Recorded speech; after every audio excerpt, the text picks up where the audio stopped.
London Airport is the busiest international airport in the world. The bulk of the capital's air communications is centered on it. Regular airline traffic, charter flights, air freight. At its midsummer height, 38 different airlines make more than 600 takeoffs and landings every 24 hours.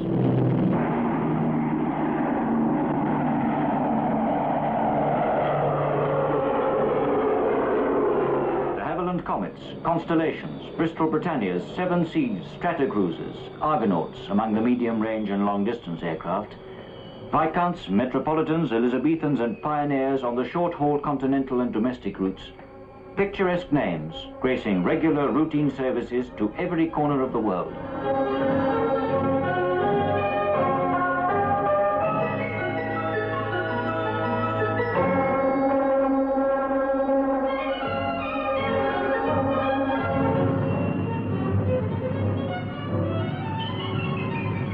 But what is regular routine for some may well be unforgettable for others. Those who have never flown before, or those who are left behind.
An Air India Super G Constellation arrives from Bombay.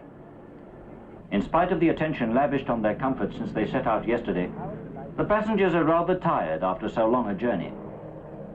Particularly for those changing planes, the prospect of waiting is as grey as the English sky they'd been told to expect.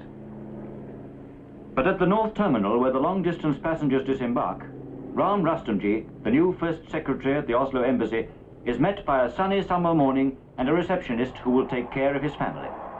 An interline car runs those in transit across to the central terminal building.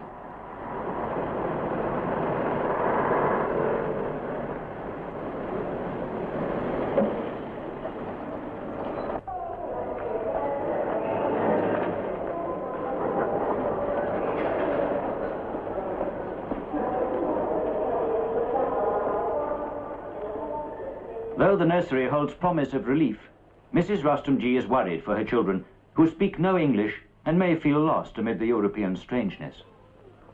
But the matron knows from experience that for children, language barriers have little importance.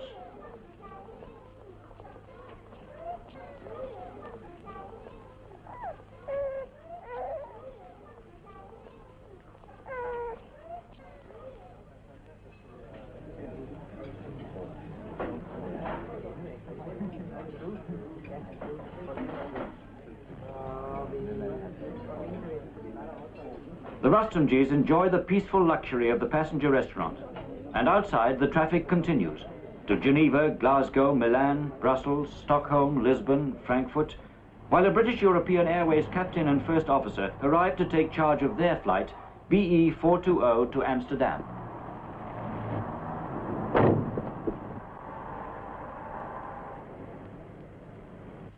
From Met charts, which are drawn every 4 hours as new information received, the forecaster describes in minute detail the weather they may expect.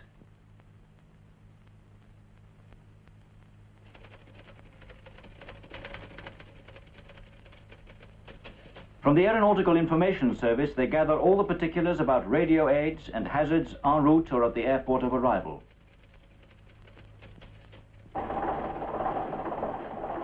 From the coach, from the London terminal, the passengers follow their numbered channel onto escalator and into waiting bay.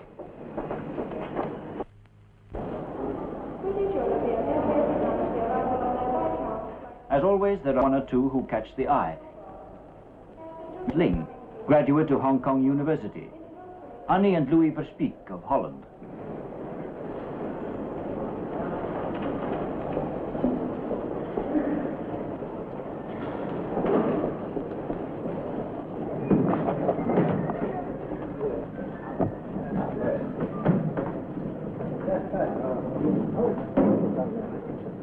While porters put their luggage on the conveyor belts to customs, the passengers mingle with those of other flights. Proceed to channel number 3 for customs and immigration clearance. Airwork at hunting flag. Herr Thielmann, Swiss electrical engineer. 3 to Entebbe and Nairobi. A trade delegation about to return to Entebbe.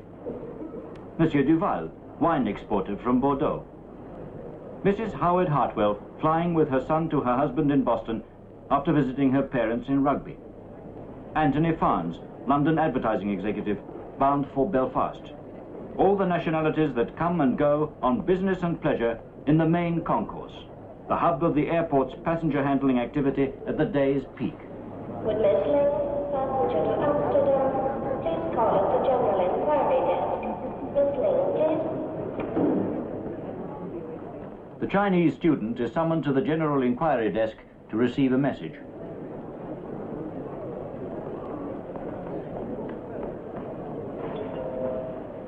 British European Airways announce the departure of the Viscount, flight number 420 to Amsterdam.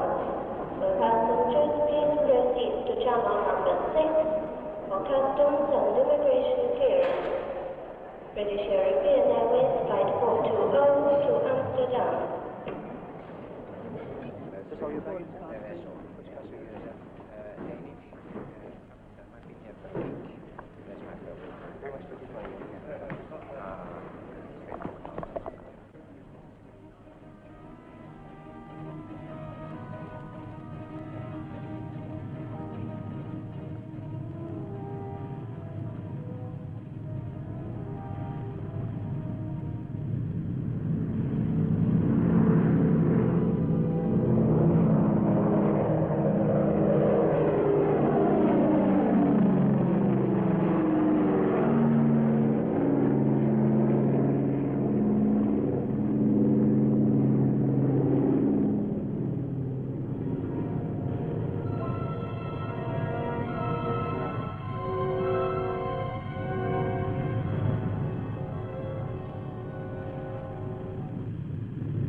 Before 1939, an ordinary day's work was enough to service the limited volume of air traffic. Today, the British Overseas Airways Corporation and British European Airways engineering bases work 3 shifts, right round the clock, 7 days a week.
Right round the clock, 7 days a week, the men in the control tower guide in the aircraft. In the darkened approach control room, the controllers, by skillful use of height and distance, keep the planes separated from each other as they leave the established air lanes and come in to land at their common destination. Speedbird 935, closing with the localizer, 8 miles to go. Position yourself and advise established. 935, we'll go. Field inside, we cleared the tower. 935, roger, 6 miles to go. Call the tower on 1181. 935.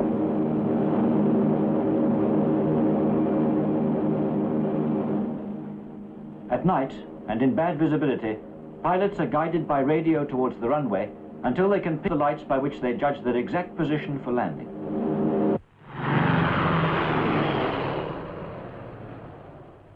The Calvert system of approach lighting was developed in Britain, and London Airport's installation was the first of its kind. Since then, the system has been adopted internationally. And mainly at night, when the volume of passenger traffic begins to recede, the freight planes take over, keeping the handlers in the sheds and on the aprons at full stretch.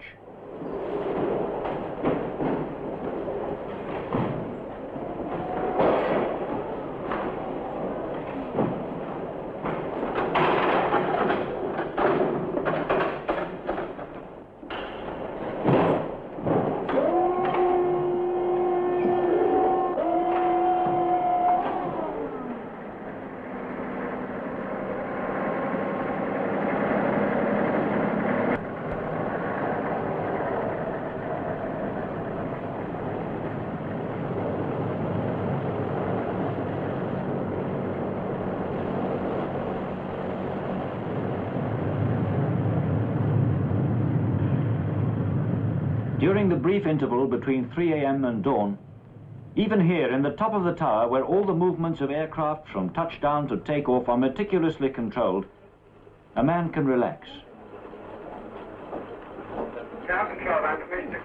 Until the KLM freighter calls up with a request for his clearance for takeoff to Luxembourg. Burnham above 2, Watford and Brookman's Park at 3,000 feet. Climb under radar control, maintain 15,000 really, fella.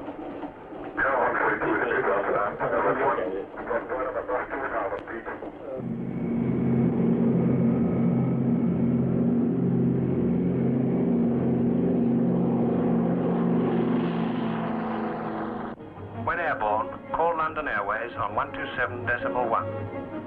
Good night. Good night, London Tower. And the darkness envelops him.